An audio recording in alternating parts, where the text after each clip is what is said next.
a great day in the Snow Family Racing Garage. Here's why. The Riviera's headlights have always been an issue. They've never worked, we're missing pieces, and the motor's been dead.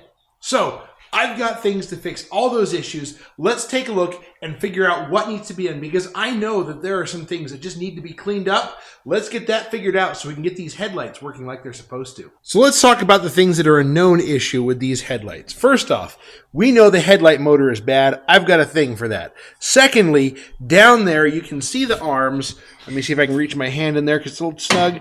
Right here, it's missing the ball that goes on the socket that goes on the end to sit on the ball on the headlight motor. Secondly, the arms that actuate the headlight cover, the clamshell, they're not hooked up, and these guys are bound up really tight. I mean, that took a fair bit of force to break that free. We're going to have to take this apart on both sides to make sure that we get this moving smooth, so that way it opens effortlessly like it's supposed to. So I consulted the sacred text of Buickness, and I'd found the diagram which shows the headlight motor and all of the linkages out to the headlight buckets, and including this section here, which is kind of important because I was trying to figure out how many of those bolts or screws do I need to remove to be able to get that piece off to make that piece, the little pivot point, to make that move like it's supposed to, because that is really, really stiff. I'd like to take it apart and grease it up good. So the answer is I got to take 1, 2, 3 bolts out, and then hopefully this I'll be able to slide out. So I got the arm off. I'm on the dirty bench, the disassembly bench. As you can see, there was some carnage. The corrosion was so bad the nut didn't want to let go, so I had to cut it off. So that's going to need a new stud. I'm going to work on that in just a minute. But here's the important part. This is the mechanism that everything pivots on for the headlights. There's a little plastic cap. It just comes right off with, the help of a flat blade screwdriver. Now, I did hose this thing down with some liquid wrench penetrating oil to get it to move. And now, with very little force, it moves like it's supposed to. I haven't figured out how I want to lubricate this thing up for the long haul, but the important part is that right now, it's moving freely. So, more to come. I'm going to figure out how to get that stud out in a way that I can replace it with something useful. So here's what I found. I kind of just expected that to be a caged retaining nut, but it's actually just kind of a square stud arrangement. It's an interesting little beast. But once I removed the scale, I was able to see it just had a couple of wings on it. I just took a flat blade screwdriver and popped it straight through to get it out. I think my fix is going to be using a couple of big, big washer on the back side and just, back it up nice. So here's my solution. Just a couple of good-sized washers to back up that hole. It's all going to work out just fine. I'm going to make sure that ball stud gets greased, and I'm going to put a little bit of grease inside the plastic cap here. So this thing should be able to stay lubricated and do what it's supposed to do. Okay, so I've got the passenger side freed up. I was able to do that on the car with the information I learned on the other side, but I did learn something.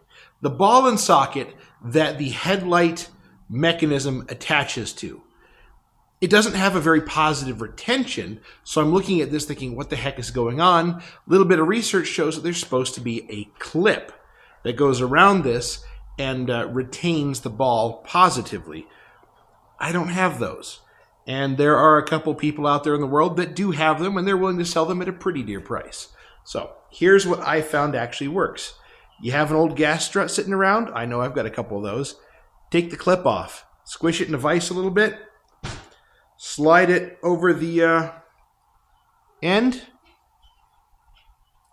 Just like that.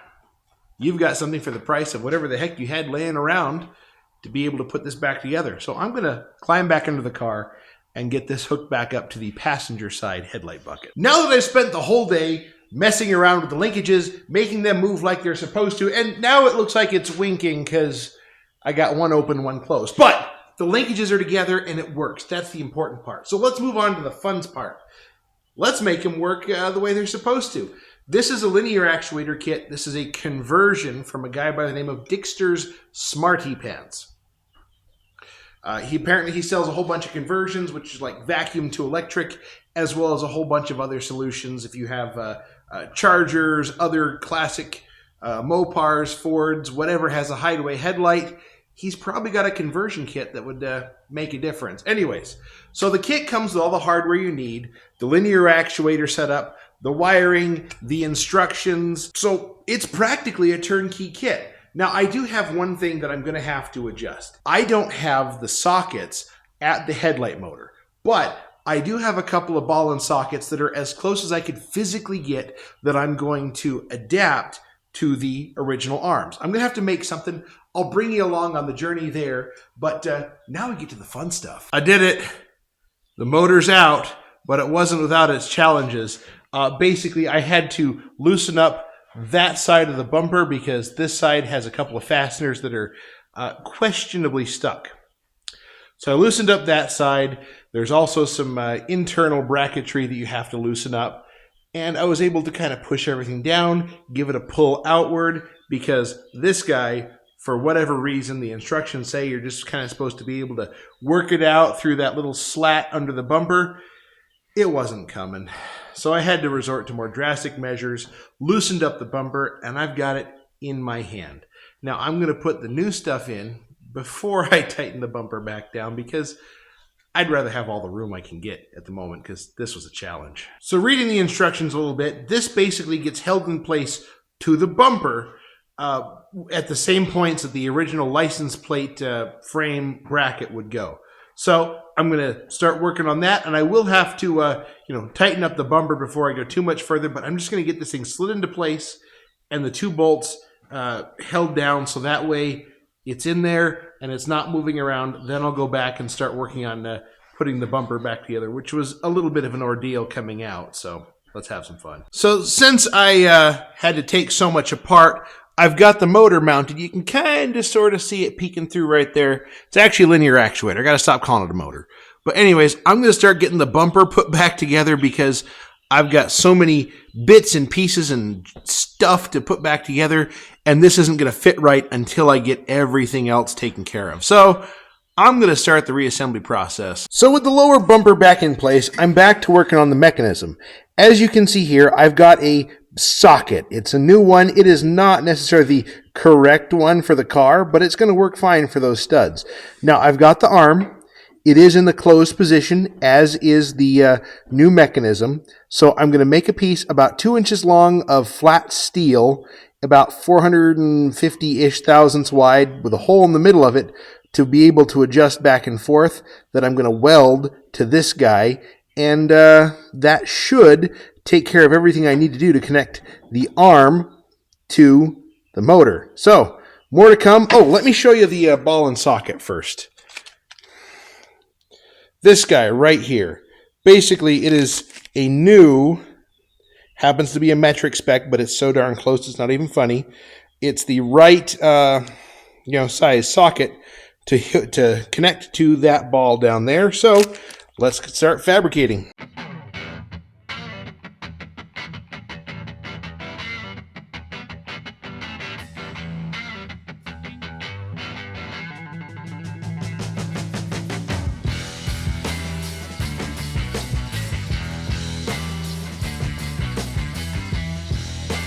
All right, so there's the piece I just made. There's the new ball stud socket. And basically, I sized it up on the car. This needs to be a little bit off-center for all the linkages to line up. I don't know why. It could be that there's some bend in the rod. It could be there's some misalignment somewhere in the car's life. But anyways, I'm going to build this to what the car is currently. So I'm going to break out the hot metal glue gun and stick those together. So here's where I am. I got it welded together. I got the weld ground down a little bit. Need to turn my wire speed down, but that's fine tuning.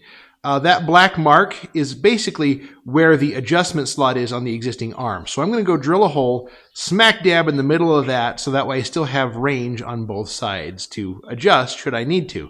And then I get to repeat this whole process for the other side. So I've got the rod set up down there. It's hooked up. Now is the moment you've all been waiting for. Let's watch them work.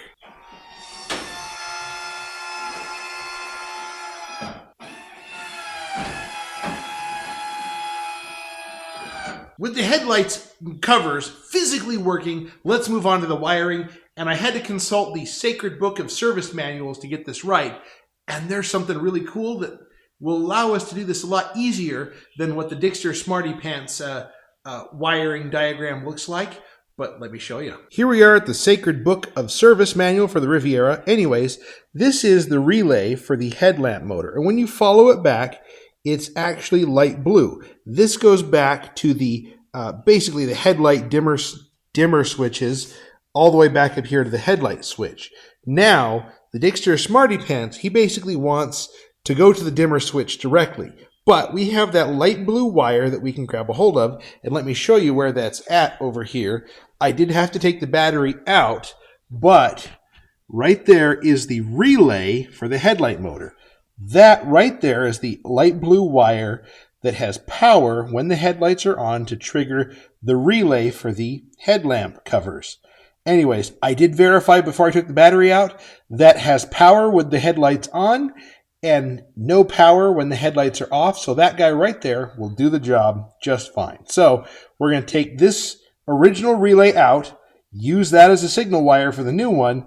These guys are going to hang in space because essentially the wire runs along here and it's around my meter. This is the wire for the original headlight motor, which obviously we're not using anymore, but it doesn't have the right poles to do quite what we want it to do. So we're just going to disconnect or well, this is going to sit here in the harness because it's part of the harness as it runs along.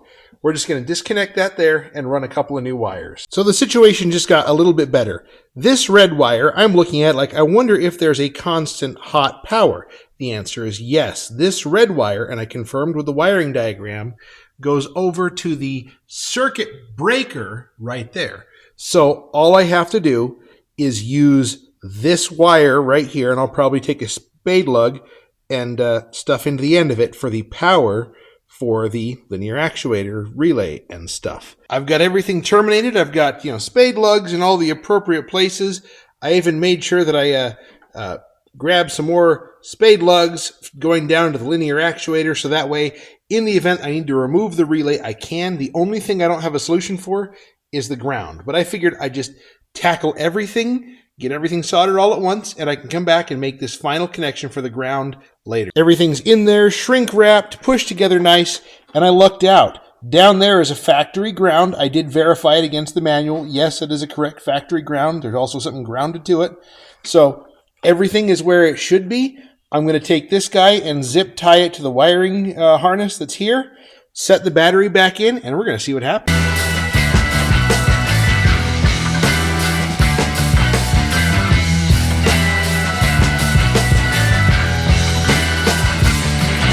So it's complete. The wiring works. The mechanism works, albeit, especially on this side, I've got some greasing and adjusting to take care of because there's a little bit of gap there. But this is more headlight clamshell working than this car has had in over 20 years. So I am excited because that is just a feature that is so cool and iconic to the 65 Riviera. Anyway, guys, thanks for watching. There will be links in the description for all the parts and tools and things used in this. Thanks for watching. We'll catch you later.